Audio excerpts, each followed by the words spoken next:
जय हिंद बच्चों, स्वागत है एक नई वीडियो में। आज की इस वीडियो में हम लोग क्लास 8 के अर्धवार्षिक परीक्षा में पूछने वाले प्रश्नों के बारे में अध्ययन करेंगे।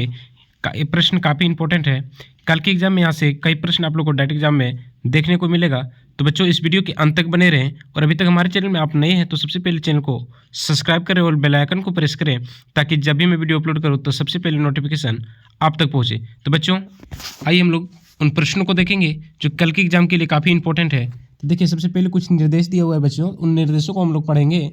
सबसे पहले सामान्य निर्देश दिया है कि प्रश्नों का उत्तर देने से पहले दिए गए निर्देशों का ध्यानपूर्वक पढ़ें। ठीक है, तो इस प्रश्न में कुल 22 प्रश्न है बच्चों, जो 4 खंडों में विभाजित है। खंड ए, खंड बी, खंड सी और खंड डी है। ठीक है, प्रत्येक खंड के प्रश्न के सामने दिए गए निर्देशों के अनुसार अपने उत्तर अंकित करें। ठीक है, परीक्षार्थी जो है अथासंभव अपने शब्दों में उत्तर लिखें। अब देखिए जो खंड ए में प्रश्न बच्चों वो कुल 7 प्रश्न है। कितने हैं? कुल 7 प्रश्न है, जो कि 1 से लेकर के 7 तक है। ये सभी प्रश्न जो है बहुविकल्पीय प्रश्न है, जिसको हम लोग एमसीक्यू के नाम से जानते हैं। एमसीक्यू है यानी इनके 4-4 ऑप्शन दिए रहेंगे। ठीक है, जो ऑप्शन आप लोग को लगेगा कि ये सही है उन ऑप्शन को हम लोग को चूज करना है। ठीक है, यानी उसको आप लोग टिक मारना है। जैसे बच्चों देखिए सबसे पहला पूछा गया प्रश्न है, काफ़ी इजी प्रश्न है, जो सबसे छोटी भाज्य संख्या क्या है। तो भाज्य संख्या किसे कहते हैं बच्चों? कि वैसी संख्या जिनका गुणनखंड 2 से अधिक होता है। यानी कहने का अर्थ है जो एक और स्वयं के अलावे किसी अन्य संख्या से डिवाइड होती है उसे हम लोग भाज्य संख्या कहते हैं। अधिकतर बच्चे जो होते हैं उनको सम और विषम में से कन्फ्यूजन होता है कि सम संख्या को ही भाज्य संख्या कहा जाता है। ठीक है, तो सबसे छोटी जो भाज्य संख्या होता है बच्चों ये 4 होता है, ना कि 2 होता है। ठीक है, तो यहाँ पे आपका सही उत्तर हो जाएगा ऑप्शन नंबर बी 4। प्रश्न संख्या 2 कह रहा है बच्चों कि निम्न से किस संख्या के वर्ग का इकाई अंक 1 होगा, यानी किसके वर्ग करने पर इकाई अंक जो होगा वो 1 होगा। तो बच्चों यहाँ पे ऑप्शन नंबर बी जो दिख रहा है 11, इसका वर्ग का इकाई अंक 1 होगा। चूंकि अगर 11 है, 11 का हम लोग होल स्क्वायर करेंगे तो हो जाएगा बच्चों 121। 121 में से इकाई अंक आप लोग को देख रहे हैं क्या होगा? 1। ठीक है, तो यहाँ पे करेक्ट आंसर हो जाएगा ऑप्शन नंबर बी 11। ठीक है, हम लोग जो है बच्चों सोल्यूशन के साथ हम लोग विस्तार पूर्वक अध्ययन कर रहे हैं, ना कि सिर्फ आंसर बता रहे हैं। ठीक है, चलिए प्रश्न संख्या 3 कह रहा है कि 729 किसका घन है। बच्चों देखिए 729 है वो किसका घन है। तो बच्चों आप लोग को पता है कि 9 का जो घन होता है वो 729 होता है। ठीक है, क्योंकि 9 का घन पूछ रहा है, 9 9 9 3 बार हम लोग मल्टीप्लाई करेंगे, 9 9 81, 81 9 कितना होता है बच्चों? तो कहोगे सर 729 होता है। तो यहाँ पे आपका सही उत्तर हो जाएगा ऑप्शन नंबर बी।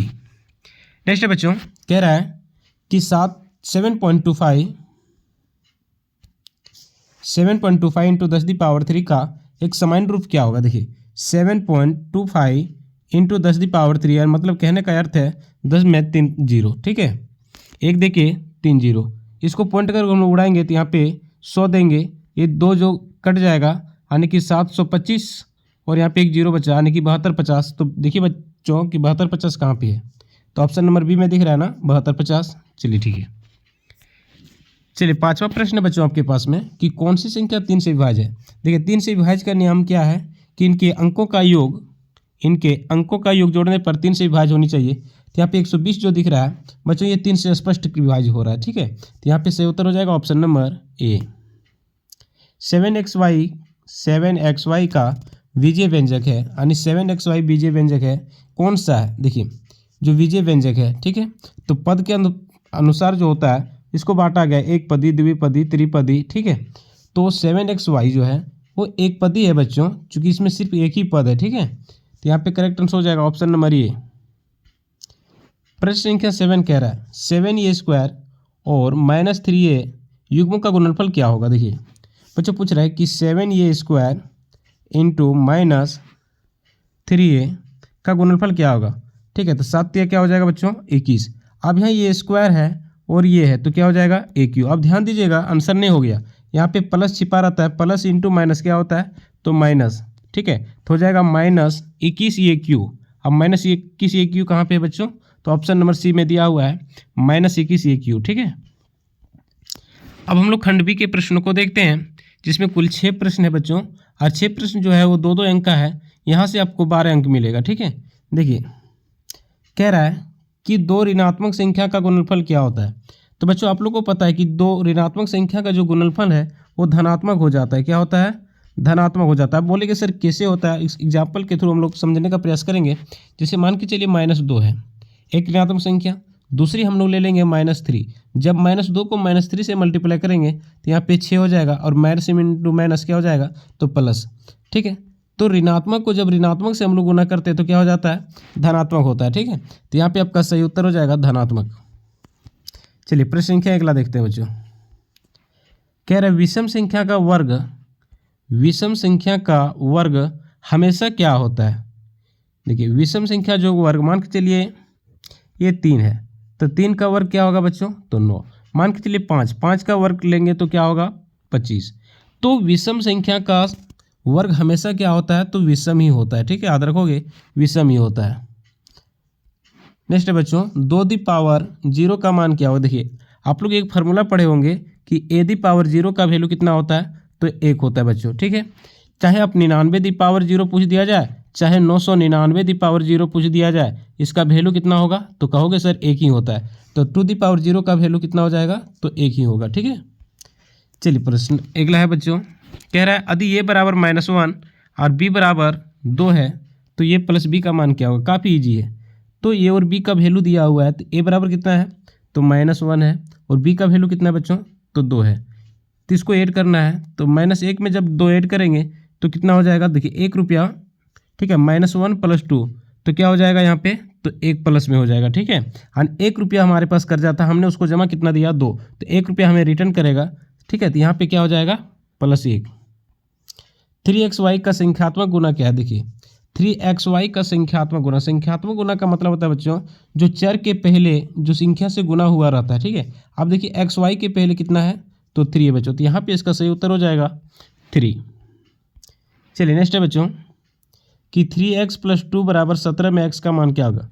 देखिए 3x + 2 = 17, इसको हल करोगे बच्चों तो 3x यहाँ पे 17 है, ये 2 प्लस में है बच्चों, इधर ले जाएंगे तो माइनस हो जाएगा, यानी कि 3x = 15, देन x = क्या हो जाएगा 15/3 = 5। तो इसका जो मान होगा क्या 5 हो जाएगा। ठीक है, चलिए अगला प्रश्न है कि 256 का वर्गमूल क्या होगा। देखिए बच्चों 256 का वर्गमूल होता है तो कितना होता है आप लोग को पता है। 256 का वर्गमूल कितना होता है तो कहोगे सर 16 होता है। ठीक है, चलिए याद रखिएगा। व्यंजक a + b का होल स्क्वायर क्या होगा, यानी a + b का होल स्क्वायर क्या होगा। तो बच्चों आप लोग को पता है कि a + b का होल स्क्वायर क्या होता है a² + 2ab + b²।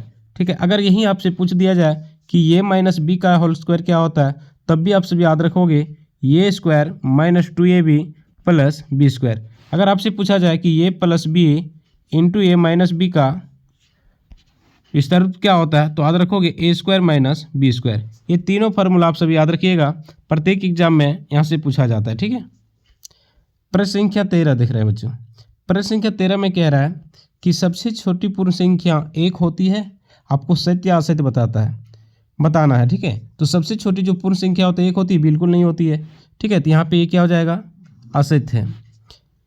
ठीक है, 0 योज्य तत्सम है, 0 जो है योज्य तत्व, ये भी क्या हो जाएगा बच्चों असत्य हो जाएगा।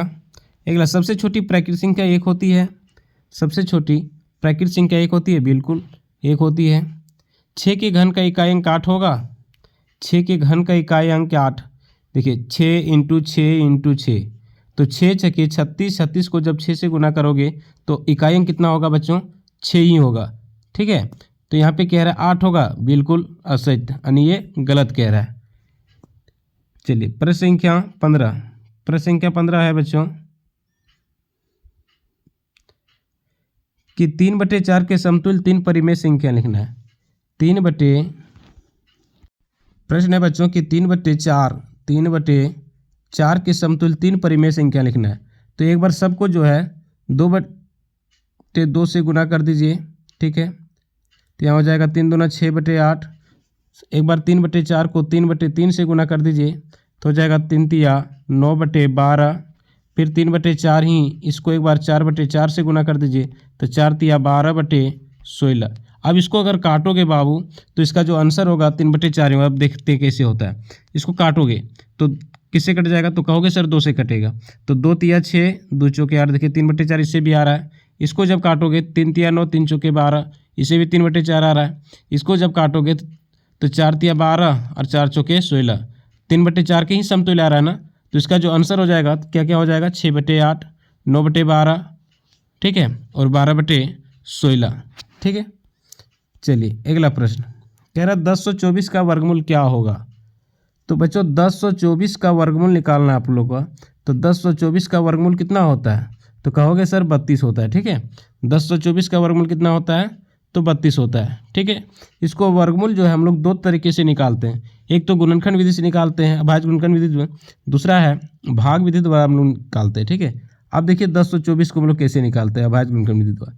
1024 को 2 से डिवाइड करेंगे तो क्या होगा 512, फिर 200 हम लग जाएगा तो हम लोग देंगे तो कितना हो जाएगा, 2 दूना 4, बचा 1 11, ठीक है, 2 पचे 10 1, फिर यहाँ बचा 12, 2 छके 12, फिर 2 से देंगे तो हो जाएगा 12 दूना 24, बचा 1, ठीक है, 2 अठी 16, फिर 2 से देंगे बच्चों तो 2 छके 12 और 2 चौके 8, फिर 2 से देंगे तो हो जाएगा 32, फिर 2 से देंगे तो लग जाएगा 16, फिर 16 को हम लोग देंगे बच्चों, ठीक है, तो 16 का हो जाएगा 8 बार में, फिर 2 से देंगे, ठीक है, 4, फिर 2 से लगेगा 2 बार में, फिर 2 से लगेगा 1 बार में।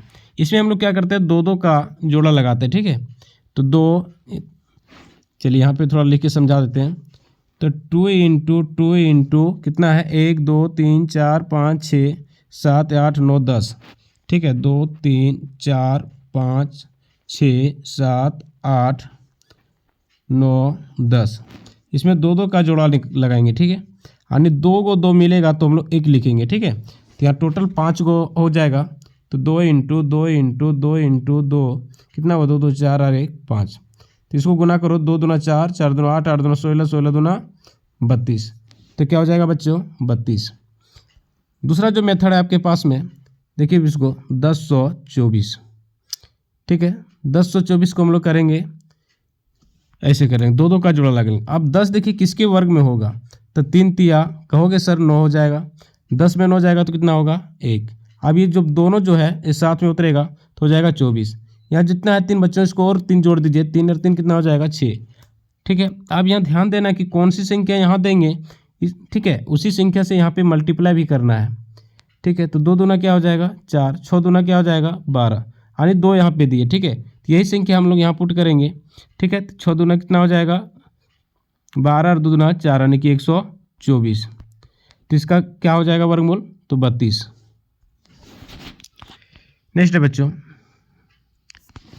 कि x + y - 2 को x - y से गुना करने पर क्या होगा।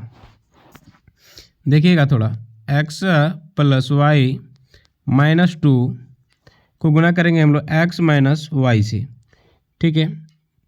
तो इससे गुना करने पर हम लोग का क्या प्राप्त होगा, ठीक है। तो x को कॉमन लेंगे, फिर गुना करेंगे x + y - 2, फिर y को रखेंगे, इसको गुना करेंगे x + y - 2, ठीक है। स्क्रीन मेरा छोटा पड़ रहा है इसलिए थोड़ा गुना करने में दिक्कत हो रहा है, ठीक है। तो बच्चों x को x से गुना करोगे तो हो जाएगा x², फिर x को y से गुना करोगे तो हो जाएगा xy, ठीक है। यहाँ पे क्या है, तो यहाँ पे 2 है, तो x को 2 से गुना करेंगे तो प्लस इंटू माइनस हो जाएगा -2x, ठीक है। फिर यहाँ पे माइनस है तो y को 1 से गुना करोगे तो हो जाएगा xy, ठीक है। फिर यहाँ पे है बच्चों कितना है y है, तो -y को प्लस y है ना, -y को प्लस y से गुना करोगे तो प्लस इंटू माइनस -y² हो जाएगा, ठीक है। फिर यहाँ पे है 2, तो माइनस क्या हो जाएगा, माइनस माइनस प्लस 2y, ठीक है। आप समझिए यहाँ हो जाएगा x², ठीक है। यहाँ पे क्या है 2y, ठीक है, और यहाँ पे 2y, तो 2y टोटल कितना हो जाएगा 4y - 2x - xy - y², ठीक है। बच्चों स्क्रीन में सही से दिख नहीं रहा है, शायद हो सकता है गलती भी होगा, थोड़ा एक बार देख लीजिएगा आप लोग, ठीक है।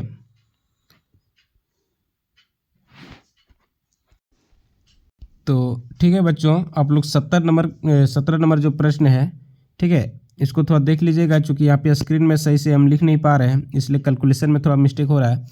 ठीक है, अब अगला 18 कह रहा है कि 2 और 3 के बीच 3 परिमेय संख्या लिखना है। तो 2 और 3 के बीच में क्या लिखना है? 3 परिमेय संख्या लिखना है।